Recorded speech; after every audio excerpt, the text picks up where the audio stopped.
아멘. 좋은 아침입니다. 오늘 제가 여러분하고 나누고 싶은 것은 하나님의 공의에 대한 것을 좀 나누고 싶습니다.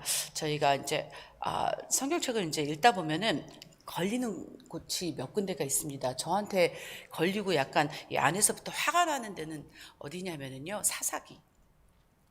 계속해서 반복해서 똑같은 죄를 짓고 또 회개하고 또 하나님의 그 사랑으로 또 사사를 보내셔서 이스라엘을 구원하시는 그 반복적인 것을 볼 때 성경을 읽는 사람으로 너무너무 화가 나게 만들어요. 어떻게 이스라엘은 이렇게 계속해서 반복해서 죄를 지을 수가 있을까 하는 데가 한 군데가 있고요. 또 한 군데는 너무 열심히 그 모세라는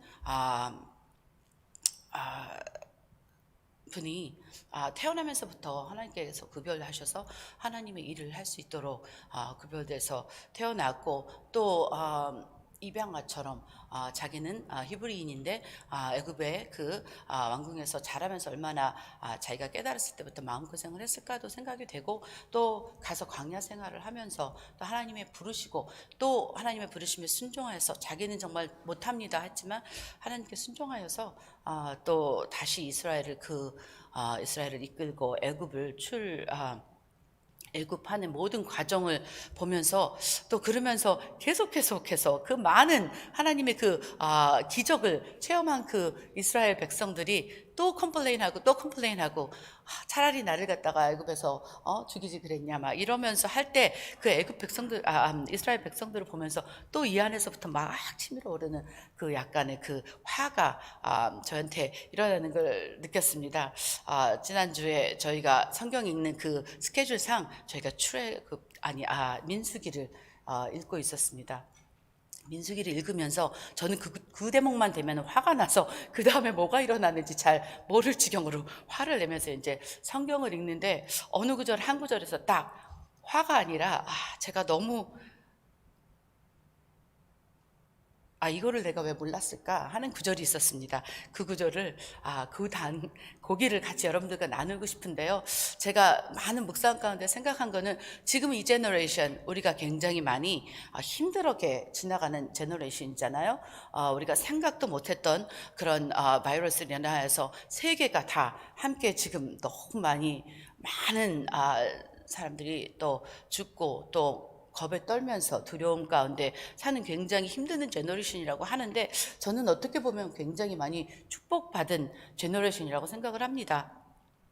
하나님께서 계속해서 우리들에게 흔들어서 깨우시고 또 돌아오라고 말씀하시는 그런 축복된 제너레이션이 아닌가. 또 하나는 이 많은 일들을 갖다 겪어낸 먼저 1제너레이션이 있었다.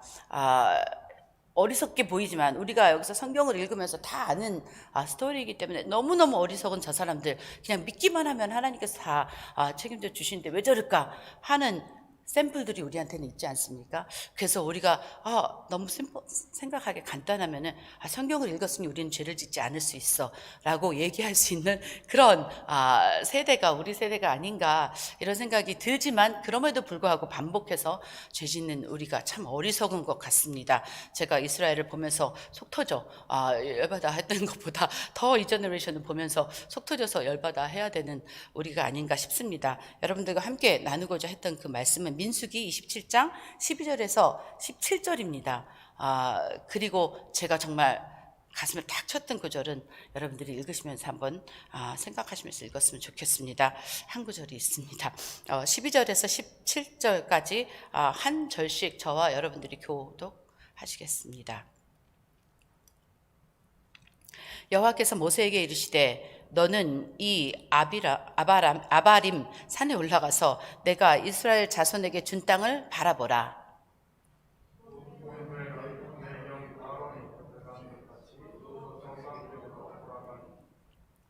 이는 신광야에서 회중이 분쟁할 때에 너희가 내 명령을 거역하고 그 물가에서 내 거룩함을 그들이 목전에 나타내지 아니하였음이니라. 이 물은 신광야 가데스의 무리바 물이니라.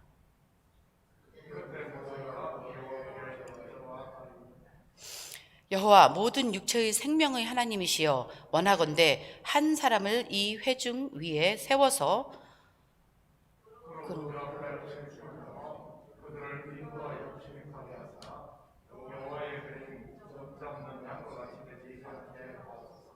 아멘.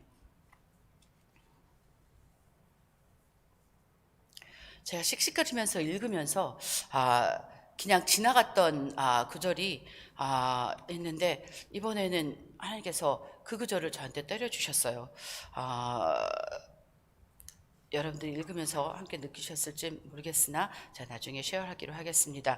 민수기에서는요, 모세에 대해서 굉장히 많이 설명을 하고 있는 구절들이 많습니다. 민수기 12장 3절에 보면은요, 이 사람 모세는 온유함이 지면의 모든 사람보다 더 하더라 라고 쓰여 있습니다. 모세는 많은 고난으로부터 단련된 온유한 사람이었습니다. 또 그는 하나님의 영광과 명예를 생각하고 이스라엘 백성을 사랑한 자였습니다. 그가 하나님의 율법을 받기 위해 시내산에 올라간 동안 백성이 송아지 형상을 부어 만들고 그것을 숭배했고, 또 하나님께서 진노하셔서 그들을 다 죽이고 모세를 통해 큰 나라를 세우겠다고 말씀하시자 모세는 하나님께 아뢰기를, 하나님께서 그렇게 하시면 애굽 사람들이 하나님을 비방할 것이라고 말하며 하나님을 가로막았고, 하나님께서는 뜻을 돌이키사 재앙을 거두셨습니다. 또 가데스 바네아에서 12 정탐꾼들을 보낸 때에도 여호와께서 불신앙적인 회중을 전염병으로 쳐서 멸하고 모세를 통해 크고 강한 나라를 이루게 하리라고 말씀하시자, 또 모세는 그러면 이방인들이 하나님이 구원의 능력이 없어서 그렇게 하셨다고 비난할 것이라며 그 백성 용서하기를 또 강구하였습니다. 그러나 하나님께서는 그가 신광야 가데스 무리바 물에서 실수한 일 때문에 그에게 가나안 땅에 들어가지 못하고 죽을 것이라고 말씀하셨습니다. 모세는 자신이 범한 무리바에서의 죄로 인하여 가나안 땅을 밟지 못하게 되었습니다. 참으로 마음이 너무나 아프고 억울한 일이지 않을 수가 없습니다. 인간적으로 생각하면 하나님께서 좀 눈 감아 주셨으면 얼마나 좋을까. 그동안 얼마나 많이 애쓰고 힘들었고 참았고 그랬던 모세인데, 이런 생각이 들었습니다. 하지만 하나님의 공의로우심과 거룩하심은 무결함을 드러내 보이십니다. 하나님께서는 그 사람이 어떤 사람인가에 상관없이 그분의 공의를 공평하게 적용하십니다. 하나님께서는 창조 이래로 그분의 공의를 거슬러 행하신 일이 없으신 완전하신 분이십니다. 그리고 그분이 얼마나 죄를 미워하시는지도 알게 하십니다. 하나님의 거룩하심은 타협이 되거나 사람에 따라서 변하지 않음을 알 수 있습니다.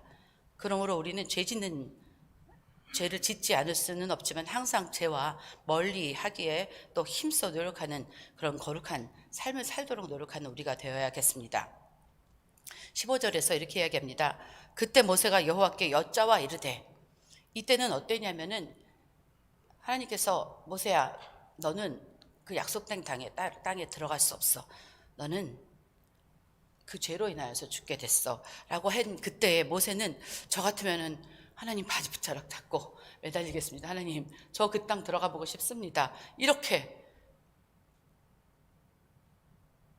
정말 많은 고생과 또 많은 것을 참으며 기다렸는데 한 번만 보게 들어가게 해주시면 안 되겠습니까? 라고 할 것 같았습니다. 하지만 모세는 여호와께 이렇게 여쭙니다. 여호와, 모든 육체의 생명의 하나님이시여, 원하건대 한 사람을 이 회중 위에 세워서 라고 시작을 합니다. 모세는 하나님은 모든 육체의 생명의 하나님이여 라고 말합니다. 민수기 16장 22절에서도 모세는 하나님을 모든 육체의 생명의 하나님이여 라고 말했습니다. 생명은 하나님의 손에 달려 있습니다. 하나님께서는 피조물들에게 생명을 주기도 하시고 연장시키시기도 하시며 거두어 가기도 하십니다. 시편 104편 29절에 보면, 주께서 낯을 숨기신즉 그들이 떨고 주께서 그들이 호흡을 거두신즉 그들은 죽어 먼지로 돌아가나이다. 또 다니엘서 5장 23절을 보면, 왕의 호흡을 주장하시고 왕의 모든 길을 작정하시는 하나님께는 영광을 돌리지 아니한지라 하였습니다. 모든 육체의 생명이 하나님께 있으므로 그가 작정하시고 섭리하신 대로 사람이 살기도 하고 또 죽기도 한다는 사실을 모세는 인식하고 있었기 때문에 자기의 생명도 하나님의 뜻대로 이제는 끝날 것에 대해서 받아들였으며, 또 그때에 한 가지를 간구합니다. 17절 함께 보시겠습니다. 그로 그들 앞에 출입하며 그들을 인도하여 출입하게 하사 여호와의 회중이 목자 없는 양과 같이 되지 않게 하옵소서. 자기는 이제 죽겠다고 하는데 이 모세는 한 사람을 세워주세요. 내가 떠나면 우리 백성들은 어떡합니까? 목자를 잃은 양같이 되지 않겠습니까? 라고 이 백성들을 생각합니다.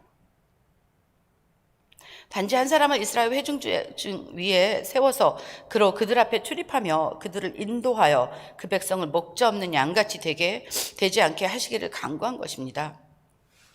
그로 그들 앞에 출입하게 하며 또 모세는 백성을 지도하고 가르치며 다스릴 사람을 자신의 후계자로 삼기를 원했습니다.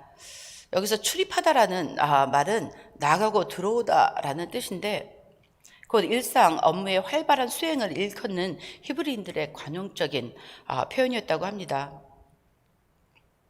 지금 이 순간에는 특별히 가나안 정복 전쟁과 영토 분배를 앞두고 있다는 점에서 이스라엘 정치 군사적인 측면에서 강력한 능력으로 그런 통솔을 할 인물이 너무나 절실한 때였기 때문에 모세는 그것을 너무나 잘 알고 있기 때문에 그렇게 간구하는 것입니다. 목자 없는 양과 같이 되지 않게 하여 주세요.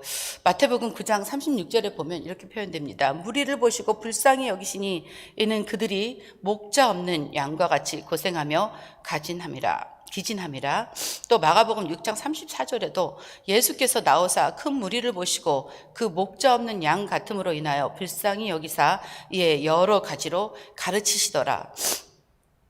목자는 양들을 쉴만한 물가와 푸른 초장으로 인도하고 또 맹수로부터 그들을 보호하는 등 양들에게는 정말 생명 같은 존재입니다.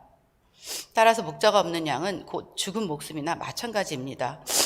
그러므로 후일 예수님께서도 이 같은 표현을 하신 것입니다. 이스라엘 백성들을 민망히 여기셨다고 표현이 되어 있습니다. 이런 점에서 모세의 염려는 그 백성들을 불쌍히 여기신 예수 그리스도의 목자상을 예표한다고 나와 있었습니다. 우리는 어떻습니까? 우리에게 주어진 목자들, 무슨 일이 생기면 우리는 제일 먼저 생각하는 것이 나의 안위와 또 나의 이득과 이렇지 않습니까? 하나님께서는 이 많은 또 모세와 같은 또 아브라함 같은 많은 분들을 세우시고 또 그분들을 통하셔서 우리가 미리 배우게, 우리를 너무너무 사랑하시사 미리 배우게 하셨습니다. 그들은 왜 그랬을까? 속에서 분노하고 저 어리석은 백성들 하는 그 어리석음이 우리한테서 매일매일 나오고 있지 않나, 그렇게 생각이 됩니다. 우리는 회개해야 되겠습니다. 하나님께서 이렇게 수많은 노력으로 우리를 깨우치시려고 말씀하시고 또 알려주셨는데 우리는 아직도 이 안에서 분개하기만 하고 있지 않은지, 또한 하나님의 공의로우심은 특별한 누구에게만 되는 것이 아니라 또 나는 하나님께 사랑을 많이 받았으니, 또 하나님께 나는 11조를 잘했으니, 또 나는 어려서부터 열심히 섬겼으니 요 정도는 봐주셔야 되지 않겠나라고 하나님을 갖다 우리 잣대로 아무렇게나 재고 있지는 않았는지,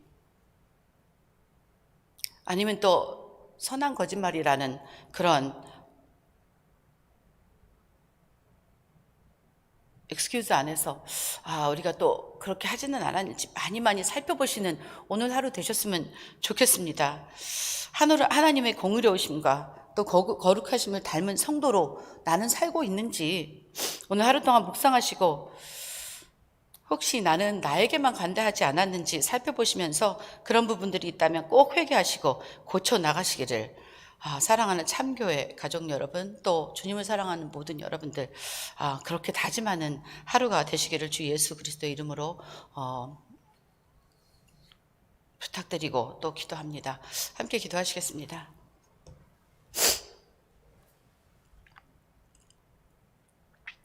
하나님 아버지, 하나님의 그 거룩하심을 하나님 닮아가는 저희들 되게 하여 주시옵소서. 하나님께서 내리시는 축복, 또 하나님께서 하나님 보이시는 그 길, 이런 것만 간구하지 않게 하시고 공의의 하나님, 정말 주님께서 하나님, 그 하나님 아버지 죄와 함께 섞일 수 없는 그런 하나님을 기억하게 하시고, 저희들도 하나님 아버지 정말 주님의 그 거룩함에 조금씩 하나님 아버지 정말 그 하나님 거룩함에 이루는 하나님 아버지 저희가 될 수 있도록 아버지 함께하여 주시옵소서. 정말 수많은 하나님 죄악들이 저희들을 하나님 아버지 이 땅에서 구별된 삶 살기 힘들게 만듭니다. 하지만 하나님 말씀을 통하여서 하나님 비추어 주셔서 하나님 정말 이 세상과 구별된 삶을 살며 그 거룩함을 함께 나눌 수 있는 그런 저희들 될 수 있도록 아버지 함께하여 주시고, 오늘 하루도 저희끼리는 할 수 없습니다. 하지만 주님께서 함께 하실 때에 하나님의 거룩하심을 하나님 아버지 정말 주님의 공의를 기억하며 하나님 정말 주님 하늘도 승리하는 우리 모두 될 수 있도록 아버지 함께하여 주시옵소서. 감사드리고 예수 그리스도 이름으로 기도드렸습니다. 아멘.